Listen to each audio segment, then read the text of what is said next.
differential protection scheme in chapter 3rd differential relaying असं आपण शिकलो होतो.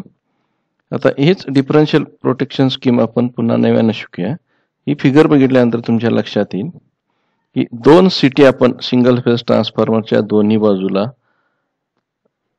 अप्लाय केले आणि ह्या दोन्ही सिटीचं कनेक्शन असं केलेलं आहे की दोन्ही करंटच्या म्हणजे दोन्ही सिटीच्या कनेक्शन ह्या पायलट वायर्स म्हणतात. आपण जे कनेक्टिंग लीड्स वायर्स वापरतोय तर ह्याला पायलट वायर म्हणतात. ह्या दोन्हीच्या मध्ये आपण इथं रिले कॉइल टाकलेली आहे. नॉर्मल कंडिशन मध्ये आता ह्या सिटीचे रेशिओ इथं चॉईस करायचा, म्हणजे जेवढा ट्रान्सफॉर्मरचा रेशिओ असेल तसाच सिटीचा पण रेशिओ चॉईस करायचा आणि दोन्हीकडले करंट समान होईल असे हे दोन सिटीचं कनेक्शन आपण अप्लाय केलं. आणि नॉर्मल कंडिशन मध्ये फॉल्ट नाही आहे वाइंडिंग मध्ये, त्यावेळी आपल्याला ह्या डिफरन्शियल रिले मधला करंट 0 असेल. आणि ज्यावेळी फॉल्ट होईल शॉर्ट सर्किट किंवा इंटरनल शॉर्ट सर्किट, त्यावेळी हा आता रेशिओ I1 आणि I2 मध्ये काहीतरी डिस्टर्ब होईल. 0च्या ऐवजी काहीतरी समथिंग व्हॅल्यू येईल ही ID आणि ही रिले ट्रिप सर्किट क्लोज करून आपल्याला सर्किट ब्रेकर क्लोज करायला सांगेल.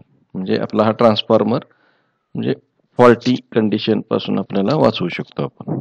तर हे same single phase power transformer साठीचं डिफरन्शियल प्रोटेक्शन स्कीम आपण 3 फेज ट्रान्सफॉर्मर साठी वापरणार आहोत. This scheme is employed for the protection of transformers against internal short circuits. It provides the best overall protection for internal faults. It compares the current entering the transformer with the current leaving the transformer. If they are equal, there is no fault inside the zone of protection, that is transformer windings. If they are not equal, it means that the fault occurs between the two ends or between the two cities, and hence a relay operates and circuit breaker opens. Now this same single phase transformer differential protection scheme is applied to a 3 phase transformer. इथं आपल्याला हा star आणि हा सेकंडरीला delta side असा transformer दिसतोय. आता ह्या स्टारच्या बाजूला आपण सिटी डेल्टा कनेक्टेड जोडलेले आहेत 3 आणि डेल्टा कनेक्टेड जो सेकंडरी वाइंडिंग आहे त्याच्या बाजूला स्टार कनेक्टेड टाकलेले आहे. आता हे करण्यापाठीमागचा उद्देश फेज डिस्प्लेसमेंट जी आहे, फेज डिस्प्लेसमेंट म्हणजे स्टार आणि डेल्टा म्हणजे जी 30 डिग्रीज फेज डिस्प्लेसमेंट होती ती आपण हे स्टारचं डेल्टा सिटी केले आणि डेल्टाचे स्टार केल्यामुळं ती फेज शिफ्ट नाहीशी होईल आणि हे दोन्ही करंट इन फेज येतील. म्हणजे नॉर्मल कंडिशन मध्ये आता पहिली गोष्ट म्हणजे सिटीचा रेशिओ, जेवढा ट्रान्सफॉर्मरचा रेशिओ आहे, स्टेप अप आहे ट्रान्सफॉर्मर की स्टेप डाऊन, दोन्हीपैकी काही असू शकतो. तर या दोन्हीसाठी सिटीचा रेशिओ सुद्धा त्याच्या प्रमाणात आपण बदलू आणि दोन्ही करंट इक्वल करू दोन्ही साईडचे. आणि ह्या दोन्हीच्या मध्ये इथं बायस वाइंडिंग ऑफ रिले लिहिलंय. तर ही बायस वाइंडिंग म्हणजेच आपण हे पर्सेंटेज डिफरन्शियल प्रोटेक्शन वापरणार. म्हणजे ही कॉईल इथं टॅप केलेली आहे ह्या आपल्या operating कॉईलने.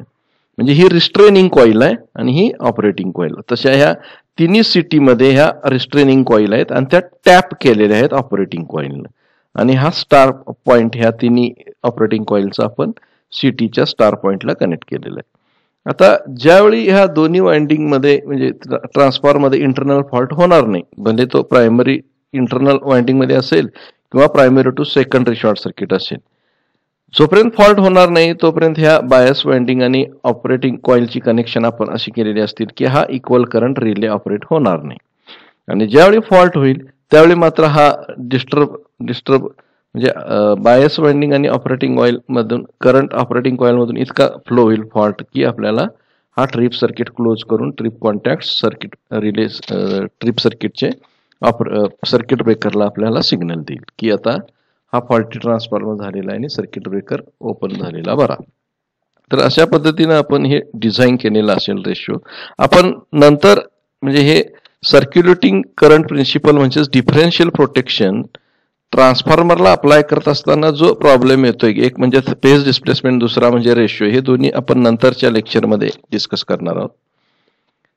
IP is primary rated current of transformer, IS is secondary current of transformer, CT ratio is IP by इथं 1 अँपिअर ॲट प्रायमरी साईड आणि CT IS सेकंड साईड दिले, तर जो काय रेशो असेल त्या प्रमाणात आपण CTचा रेशो चेंज करू.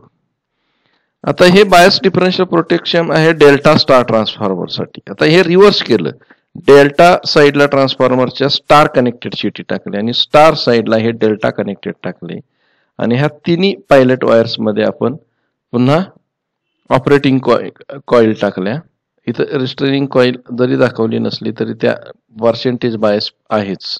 म्हणजे याच प्रोटेक्शनला बायस्ड डिफरन्शियल प्रोटेक्शन म्हणतात, पर्सेंटेज डिफरन्शियल प्रोटेक्शन म्हणतात किंवा मर्ज प्राइस सर्क्युलेटिंग सिस्टीम असंही म्हणतात. तर ह्या इथं सुद्धा हे सर्किट ब्रेकर ओपन व्हायला ह्या ऑपरेटिंग कॉईलमध्ये, म्हणजे जोपर्यंत पॉवर ट्रान्सफॉर्मरमध्ये प्रायमरी टू सेकंडरी किंवा इंटरनल वाइंडिंगमध्ये फॉल्ट होत नाही तोपर्यंत ह्या दोन्ही CT मधले इक्वल करंट आपण फेज डिस्प्लेसमेंट आणि रेशो वापरून इक्वल ठेवलेले असतील. ज्यावेळी फॉल्ट होईल त्यावेळी आपल्याला ह्या ऑपरेटिंग कॉईल मधला करंट मिळेल आणि हा ऑपरेटिंग कॉईल ह्या ट्रिप कॉईल मधून करंट पाठवेल. म्हणजे ही ऑपरेटिंग कॉईल ज्यावेळी ह्याला ओपन करेल, म्हणजे ह्या प्लंजरला अट्रॅक्ट करेल, ह्या तिन्हीची हा एकच प्लंजर या तिन्ही कॉईल वर वाउंड केलेला असतो आणि ज्या ह्याला सप्लाय कंटिन्युअस DC दिलेला आहे. तर आता ह्या प्लंजरचं सर्किट कधी क्लोज होणार, इथं हे निगेटिव्ह टाकलेलं आहे. कधी क्लोज होणार, तर ज्यावेळी हे फॉल्ट होणार त्यावेळी ह्या तिन्हीपैकी कुठल्याही कॉईलनं जरी प्लंजरला अट्रॅक्ट केलं तर सप्लाय ट्रिप कॉईलला मिळणार आणि सर्किट ब्रेकर क्लोज होणार. हे दोन्ही 1 पॉईंट निगेटिव्ह आहेत आणि हा प्लस पॉईंट हा पॉझिटिव्ह सप्लाय आहे. ह्या दोन्हीपैकी कुठल्या ना कुठल्या सर्किट ब्रेकरला ज्या बाजूला लवकर ऑपरेट होईल म्हणजे त्या बाजूला पासून सप्लाय डिस्कनेक्ट, दोन्ही बाजूला सप्लाय डिस्कनेक्ट व्हावा पॉवर ट्रान्सफॉर्मरचा, अशीच अरेंजमेंट केलेली असते. Construction. The secondaries of these both CTs are connected together in such a manner that secondary currents of both CTs will oppose each other.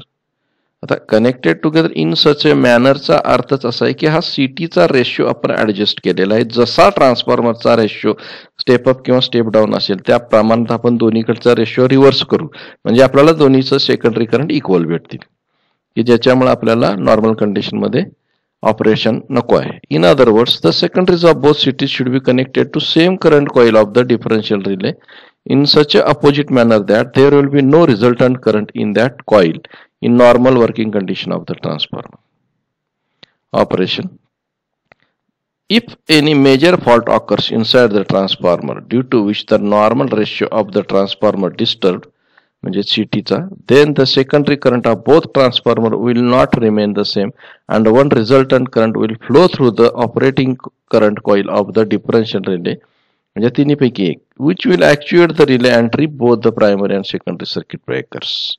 To correct phase of current because of star delta connection of transformer winding in case of three-phase transformer, the CT's secondary should be connected in delta and star. तर जसं transformer star delta आहे तर CT delta star मध्ये connect केली. Thanks.